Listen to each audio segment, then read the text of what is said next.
Hi guys, so നമ്മൾ ഇന്ന് ഒരു ചെറായി പോയ വിശേഷങ്ങളാണ് കാണുന്നത്. എക്സാമൊക്കെ കഴിഞ്ഞിട്ട് ഞാൻ എൻ്റെ ചെറായിൽ പോയതാണ്. ഞാൻ ബസ്സിൻ്റെ വീട്ടിൽ സുഹൃത്തുക്കൾ നമുക്ക് കണ്ടാലോ.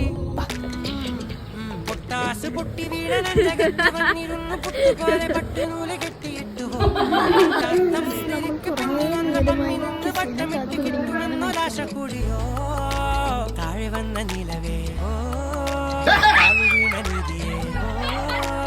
ആഴമുള്ള നദിയേ